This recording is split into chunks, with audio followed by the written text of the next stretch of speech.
নমস্কাৰ মই আছো বৰ্তমান জুবিন ক্ষেত্ৰত জুবিন গাৰ্গ ক্ষেত্ৰ বা জুবিন গাৰ্গ সমন্বয় ক্ষেত্ৰ এনেকৈ মানুহৰ মুখে মুখে এই জাগাখিনিৰ নাম ইতিমধ্যে গোটেই অসম জুৰি বিয়পি গৈছে। আমাৰ মৰমৰ জুবিন দা অসমীয়া জাতিৰ হিয়াৰ আমুঠু শিল্পী, অসমীয়া জাতিৰ মুখপাত্ৰ স্বৰূপ, অসমীয়া মানুহৰ হৈ সদায় বিপদে আপদে মাত মতা আমাৰ সকলোৰে আপোন জুবিন দাৰ মৃত্যু আজি 39 দিন কমপ্লিট হৈ গ'ল। 39 ডেজ। আপোনালোকে সকলোৱে কল্পনা কৰক যে অসমৰ আটাইতকৈ জনপ্ৰিয় শিল্পীজনৰ মৃত্যুৰ আজি 39 দিন পাৰ হৈ গ'ল আৰু 39 দিনৰ পাছতো এতিয়ালৈকে আমি ন্যায় পোৱা নাই। ন্যায় পোৱা নাই মানে কেনেকৈ কিয় মৃত্যু ঘটিছিলে সেই সম্পৰ্কেও আমি এতিয়ালৈকে অৱগত হোৱা নাই আৰু চৰকাৰৰ যিটো আচৰণ সেই আচৰণৰ পৰা আমি খাটাং হৈ পৰিছোঁ যে এই বিজেপি চৰকাৰখনে আমাক আৰু ন্যায় নিদিয়ে।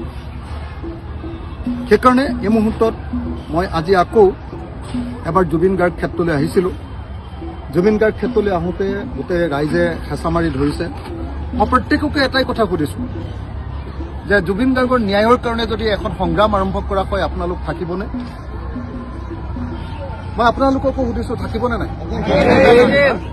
সকলো মানুহে কৈছে যে নাই আমি জুবিন গাৰ্গৰ ন্যায়ৰ কাৰণে এখন সংগ্ৰাম আৰম্ভ কৰিব লাগে। জুবিন গাৰ্গৰ পৰিয়াল আছে, জুবিন গাৰ্গৰ অনুৰাগীসকল আছে, জুবিন গাৰ্গৰ সহশিল্পীসকল আছে, অসমৰ জাতীয় জনগোষ্ঠীয় সংগঠনসমূহ আছে। আমি ভাবি আছিলোঁ যে ৰাজনৈতিক দলবিলাকে অলপ লাহে লাহে মাত মাতিব লাগে।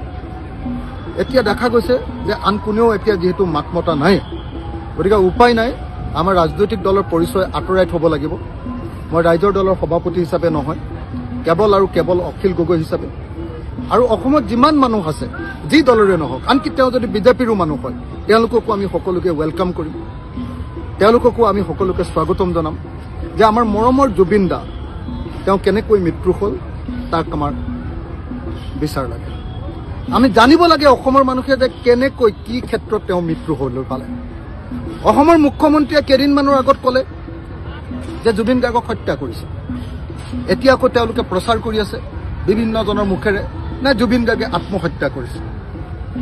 তো এই গোটেইবিলাকৰ পৰা এটা বস্তুত আমি খাটাং হৈছোঁ, প্ৰচাৰ অপপ্ৰচাৰ, চৰকাৰখনৰ আক্ৰমণ প্ৰত্যাক্ৰমণ, এই আটাইবিলাকৰ পৰা এটা বস্তুত আমি খাটাং হৈছোঁ যে হিমন্ত বিশ্ব শৰ্মা চৰকাৰে আমাক ন্যায় নিদিয়ে।